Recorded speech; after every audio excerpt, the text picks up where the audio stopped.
ज़मानो असां ते सड़े थो अजायो। साईं जी साईं। काथे आयो? साईं मां घर आहियां। साईं हिकिड़ो कमु कयो, कहिड़ो?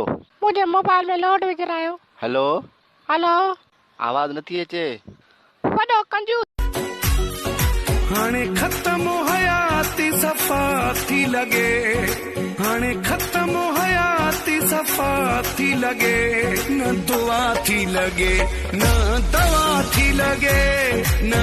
ॿुध मां पंहिंजी माई खे गिफ्ट ॾियां, छा ॾियां? को वॾो ॿुधाइजां। सोने जी मुंडरी ॾे। न इहो न, को वॾी शइ हुजे। पोइ आईफोन 7 वठी ॾे। न हिन खां वॾो। ईअं कर, बिल्डो कर वठी ॾे, हिन खां वॾी शइ आहे ई कोन। ढोलक वाला क्या कहता है? उस्ताद जी के सिंधी रोत भली रो तोखे केर चवे पियो रखे ॾाढन सां यारी सदके वञाए रोत भली रो तोखे केर।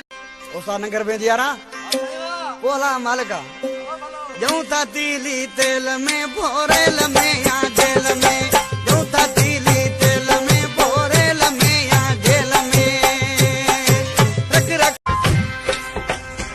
तुझे मुझे प्यार तू ही गालू किसान कजा, तुझे मुझे प्यार तू ही गालू किसान कजा, एक तोखे या ख़बर।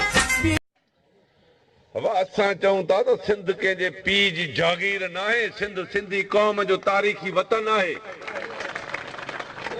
सिंध सिंधियुनि जी आहे, सिंध सिंधियुनि जी आहे रहंदी। हिकु न रुसे होत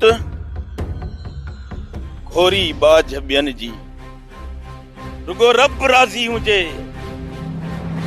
बाक़ी दुश्मननि खे ईअं भितर वांगुर भोरे उॾारे छॾियां। यार शफ़क़त, हिन वक़्त ताईं शाहरुख छो न आयो आहे? इहो पक छोकिरी सां मिलण वियो हूंदो।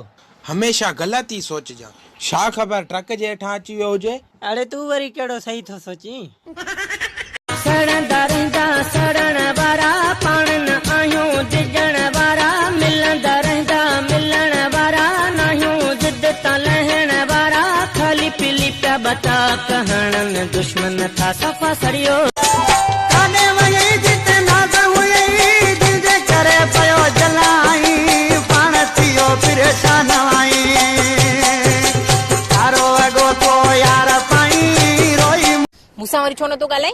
मां त तुंहिंजो अधो आहियां न, हिकिड़ो त फोन ते ॻाल्हाई कोन, जे ॻाल्हाई त अधो थी चवीं। ओ मिठल मिठड़ा, इहो त मां अम्मा खे चुप कराइण लाइ ड्रामो पई कयां। हलड़ी बंदूक तुंहिंजो ठका, तूं कहिड़ी कतरीना के पुछलियो होॾे यार बिना चाहे सघबा, ईद जो कार्ड मोकिलियो हुई सभ खां पहिरियां सॼण ॾांहुं, जंहिंजे सहारे बात दियां पियो तिन लधिया सार। अञा वञो वञो हलिया वञो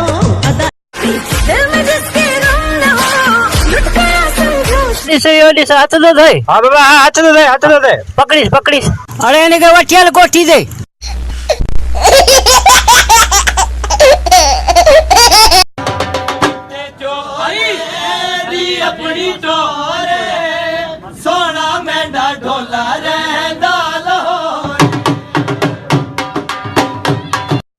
अड़े हे छा? ओ छोरा आऊं दोस्त टंगियो पियो आं। यार मथे सूरे गोरी खाधी आहे, मतां पेट में न हली वञे।